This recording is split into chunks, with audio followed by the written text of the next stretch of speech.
नमस्कार, आप देख रहे हैं न्यूज मूवमेंट और मैं हूं आपके साथ ज्योति कनौजिया। आइए रुक करते हैं फटाफट खबरों की ओर। निकाली गई तिरंगा यात्रा। 78वें स्वतंत्रता दिवस 15 अगस्त पर भारत माता की जय और वंदे मातरम के जोरदार नारों के साथ तिरंगा यात्रा मोटर बाइक पर निकाल कर मनाया गया। तिरंगा यात्रा में बिलाली मस्जिद के बच्चों ने भाग लिया। तिरंगा यात्रा लखनऊ के घंटा बेग, गड़िया, शहादतगंज, नक्खास चौक, माली खास सराय से होकर चौपटियां, दरगाह, घंटा बेग, गड़िया पर समाप्त हुई और उसके बाद राष्ट्रीय गान किया गया। फिर मिठाई वितरण की गई। तिरंगा यात्रा में मुख्य रूप से अनिल बहेलिया, अशोक दुबे, अबू बकर, सतीश बहेलिया, गुफरान, मौलाना मुबीन, मौलाना हुई, निर्दोष, श्यामधन बहेलिया, राहुल बहेलिया, गंगा प्रसाद, राजू कनौजिया, विशाल, अर्पित, सागर, अमन बहेलिया, भैया मशीन, गुड्डू, मन्नेर, रोहित बहेलिया, लल्लू, मुन्ना, चिटुक, सुखीलाल, सचिन, जतेन, सुजीत, उदय, आर्यन, सुमित और भारी संख्या में सम्मिलित हुए। महज साहू की रिपोर्ट। उत्तर प्रदेश के कैबिनेट मंत्री नंदगोपाल गुप्ता उर्फ नंदी पूर्व माध्यमिक विद्यालय में निरीक्षण के दौरान बने टीचर विद्यालय में पढ़ने वाली छात्र छात्राओं से ब्लैक बोर्ड पर सवाल कराया हल। बच्चों की पढ़ाई से खुश नजर आए पढ़ाने वाले अध्यापकों की तारीफ। उत्तर प्रदेश सरकार ने कैबिनेट और मिर्जापुर के प्रभारी मंत्री नंदगोपाल गुप्ता उर्फ नंदी आज जनपद के दौरे पर हैं। मिर्जापुर पहुंचने पर उन्होंने सबसे पहले विंध्याचल क्षेत्र के गोसाईपुरवा में स्थित पूर्व माध्यमिक विद्यालय का निरीक्षण करने पहुंचे। विद्यालय की साफ सफाई और अन्य व्यवस्थाओं को देखने के बाद सीधे क्लासरूम में प्रवेश किया और प्रवेश करते ही अध्यापक का रूप धर लिया। विद्यालय का रजिस्टर चेक करने के बाद उन्होंने वहां बैठे छात्र छात्राओं से सवाल न पूछकर सीधे ब्लैक बोर्ड पर खड़ा कर सवाल हल करने को कह दिया। क्लास में बैठे बच्चों ने मंत्री जी के सभी सवालों का जवाब आसानी से बोर्ड पर लिख दिया। बच्चों के जवाब देखकर मंत्री जी भी काफी खुश नजर आए। उनके इस निरीक्षण के दौरान जिलाधिकारी प्रियंका निरंजन और भाजपा के सदर विधायक पंडित रत्नाकर मिश्र भी रहे मौजूद। निरीक्षण के बाद मीडिया से बात करते हुए उन्होंने कहा कि सपा और बसपा के शासनकाल में विद्यालय लूट का अड्डा बने हुए थे, राशन का बंदरबार हो रहा था, परंतु हमारी सरकार ने सब कुछ बदल दिया। आज बच्चों को अच्छी पढ़ाई के साथ साथ मिड डे मील, ड्रेस, किताबें मिल रहे हैं। मैं यहाँ पर सीधे बच्चों को उठाकर ब्लैक बोर्ड पर सवाल हल करने को कहा और उनका प्रदर्शन देखकर मुझे बहुत संतोष मिल रहा। बच्चों ने पढ़ाई की, अध्यापकों ने भी काफी मेहनत की है। संतोष गुप्ता की रिपोर्ट। पेन ले आए, पेन ले आए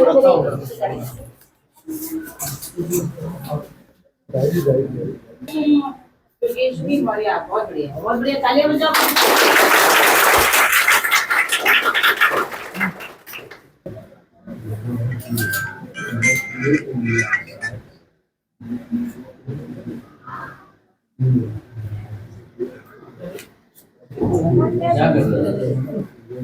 नहीं लिखाओगे, कौन लिख लेगा? 14,923। आज जो लिखो बच्चियां भी लिखी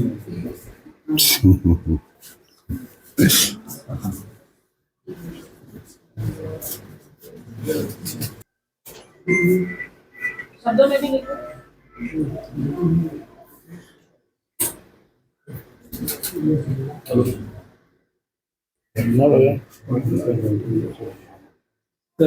देखा होगा समाजवादी पार्टी की सरकारों में, बसपा की सरकारों में जो लूट के अड्डे बने रहते थे, जो राशन आता था उसमें भी बंदर बाट हो जाता था। आज बच्चों को खाने के लिए पूरा मिल रहा है। बच्चों की पढ़ाई का स्तर में बहुत सुधार हुआ है।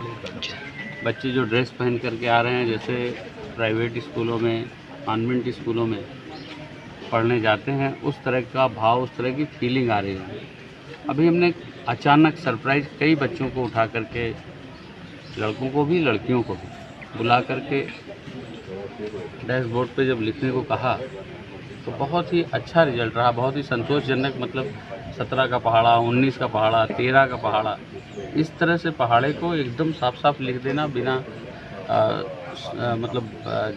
दिमाग, बिना मतलब कह लीजिए कि दिमाग पे जोर दिए एकदम खटाखट लिखते जा रहे हैं। तो अब आज की तारीख में जो ऐसा हो गया है कि आप, हम और बहुत सारे लोग कुछ भी होता है तुरंत कैलकुलेटर उठाते हैं तो बच्चों ने पढ़ाई की है, तो मैं कह सकता हूँ कि टीचर्स गुणवत्तापूर्वक पढ़ाई करा रहे हैं।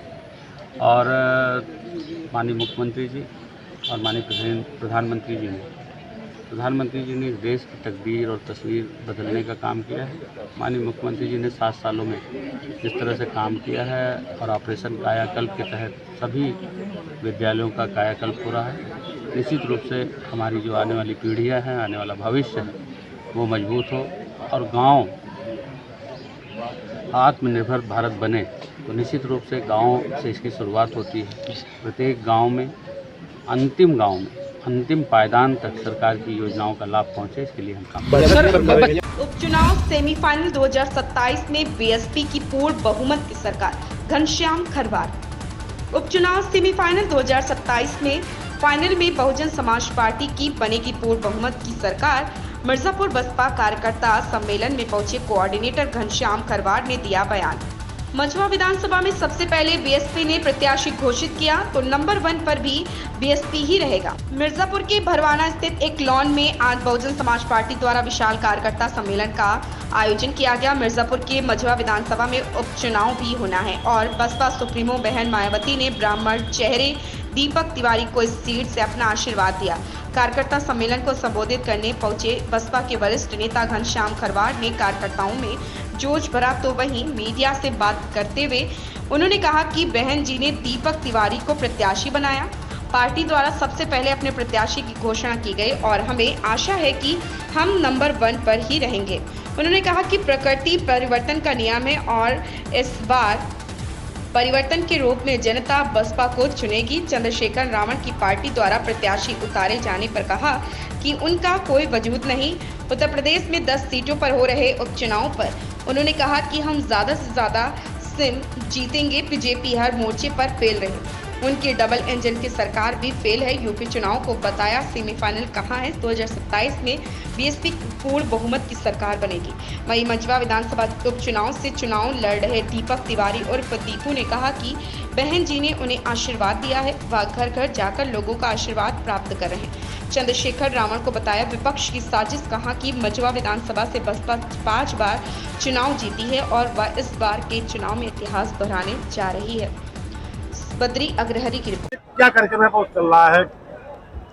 आज बहुजन समाज पार्टी की तरफ से मझवा विधानसभा में आने वाले समय में जो उपचुनाव होना है, उस चुनाव को ध्यान में रख करके एक कार्यकर्ता सम्मेलन का आयोजन किया गया और आदरणीय बहन कुमारी मायावती जी ने श्री दीपक तिवारी जी को मझवा विधानसभा के उपचुनाव में अपना प्रभारी प्रत्याशी बनाने का काम किया। इसी के लिए आज का ये कार्यक्रम बुलाया गया। आप प्रत्याशी घोषित कर दिए आप? हाँ, कितना मानते हैं आप लोग? हम बिल्कुल अगड़ गए हैं। पहले नंबर 1 पे आज ने घोषणा कर दिया है, हम नंबर 1 पर रहेंगे, हम जीतेंगे।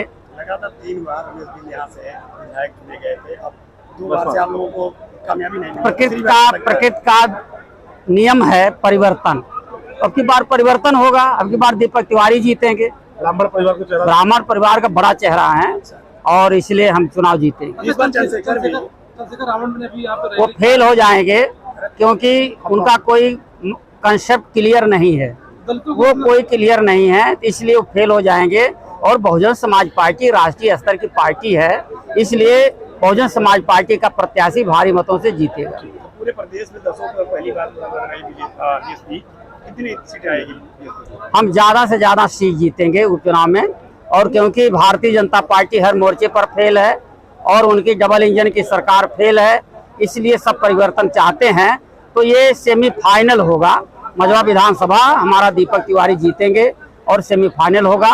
2027 में पूर्ण बहुमत की बसपा की सरकार बनेगी। आकाश आनंद को रैली में लाएंगे, अब बात किया जाएगा, हम लोग रिक्वेस्ट करेंगे, निवेदन करेंगे। धन्यवाद।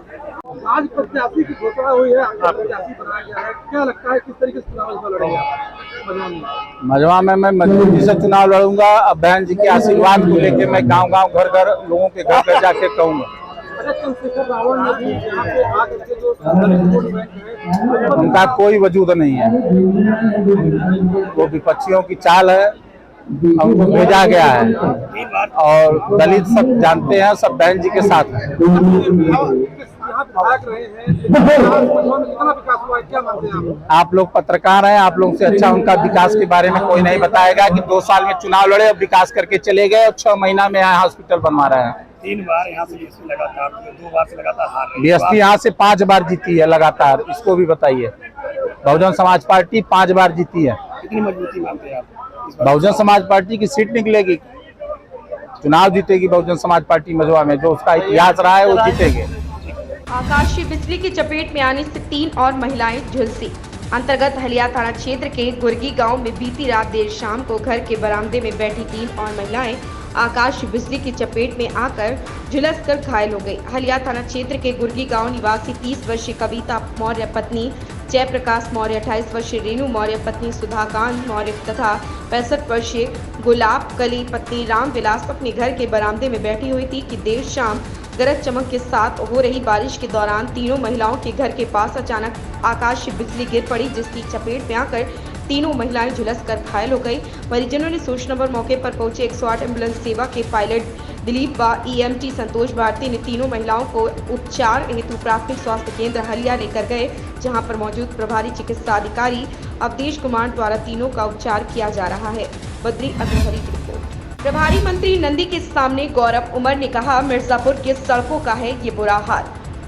जिले के प्रभारी मंत्री उत्तर प्रदेश सरकार के कैबिनेट मंत्री नंदगोपाल गुप्ता नंदी बाग नगर पालिका चेयरमैन श्याम सुंदर केसरी के समक्ष आयोजित व्यापारी बंधुओं की बैठक में जिले की खराब सड़कों एवं जन समस्याओं के बारे में भाजपा जिला मंत्री गौरव उमर ने बताया बातों को विस्तार से रखा। गौरव उमर ने बताया कि मिर्जापुर शहर का कोई एक मार्ग ऐसा नहीं जहां गड्ढा ना हो। केंद्र सरकार का अमृत जल योजना जिस ठेकेदार द्वारा किया जा रहा वो बेलगाम है, उसको मिर्जापुर के जनमानस और व्यापारियों को हो रही परेशानी से कोई वास्ता सरोकार नहीं।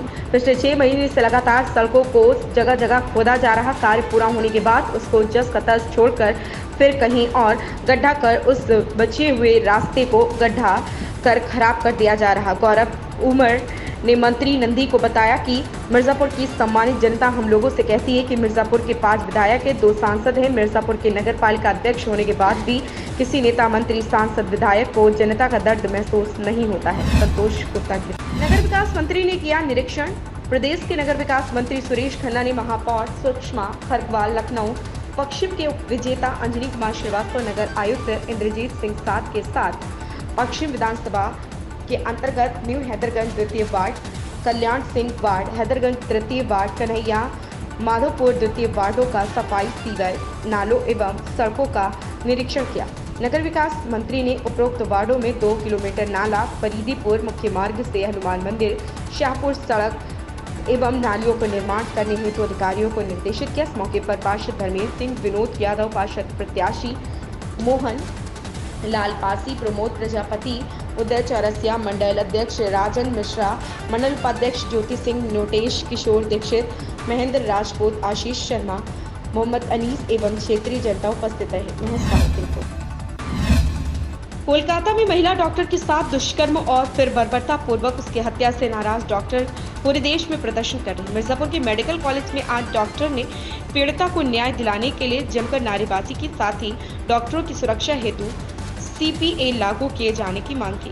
मिर्जापुर के मेडिकल कॉलेज में पढ़ने वाले डॉक्टरों ने आज सभी काम छोड़कर कोलकाता मेडिकल कॉलेज के छात्रों को न्याय दिलाने के लिए कॉलेज परिसर में ही जमकर नारेबाजी की। छात्रों का कहना है कि डॉक्टर जी से धरती पर लोग दूसरे भगवान के रूप में जानते हैं, अपनी जान की परवाह न करते हुए डॉक्टर लोगों की जान बचाने का काम करते हैं। ऐसे में कोलकाता में डॉक्टर के साथ पहले दुष्कर्म किया जाता है और फिर उसकी बर्बरतापूर्वक हत्या कर दी जाती। मामले में अभी तक कोई गिरफ्तारी नहीं हुई और ऐसा सुनने में आया है कि कुछ आरोपी बाहर भी भाग गए हैं। प्रदर्शन कर रहे डॉक्टरों का कहना था कि जिस तरह से किसी पुलिसकर्मी पर यदि कोई व्यक्ति हाथ उठा देता है तो प्रशासन तुरंत कार्रवाई करता है। इस तरह से डॉक्टर के ऊपर हमला करने वालों के खिलाफ भी कार्रवाई होनी चाहिए। प्रदर्शन कर रहे डॉक्टरों ने अपनी सुरक्षा के लिए CPA लागू करने की मांग की है।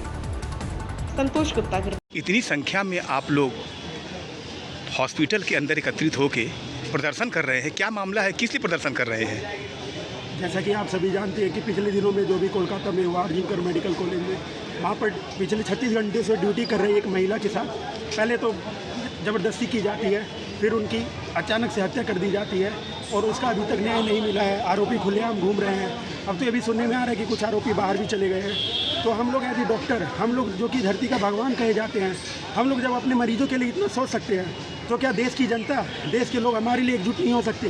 तो हम आज यहाँ इसलिए एकत्रित हुए कि हम सभी को एकत्रित करना चाहते हैं और उन्हें जागरूक कराना चाहते हैं कि हाँ, हम देखो, हम ही वो लोग डॉक्टर हैं जो कि कोरोना काल में भगवान बन के कितने लाखों ही मरीजों की जान बचाए थे, जो कि अपनी जान की परवाह किए बिना सबकी रक्षा करते हैं। हमेशा रात में भी, चाहे 36 घंटे की ड्यूटी हो, चाहे कभी रात के 2 बजे किसी भी समय आकस्मिक कॉल आ जाए, हम लोग हमेशा मरीजों के साथ। क्या मांग है आप लोगों की? हम लोग की मांग है कि जैसे किसी पुलिसकर्मी पर हाथ उठा दिया जाता है तो उस पर तुरंत कार्रवाई होती है, ऐसे ही डॉक्टर को भी समाज का एक अभिन्न समाज सेवी, एक अभिन्न अंग, धरती का भगवान समझते हुए हमें ये मांग करते हैं कि डॉक्टरों पर भी अगर परिवारजनों के द्वारा कोई हाथापाई की जाती है तो उस पर तुरंत एक्शन हो, उस पर तुरंत FIR हो। और हम लोग CPA यानी सेंट्रल प्रोटेक्शन एक्ट की डिमांड करते हैं, इससे कि हमें इसे तुरंत, जैसे कि किसी डॉक्टर पर हमला हुआ तो हमें उससे तुरंत लाभ पहुंचे। हम लोग डिमांड करते हैं CPA, वी डिमांड।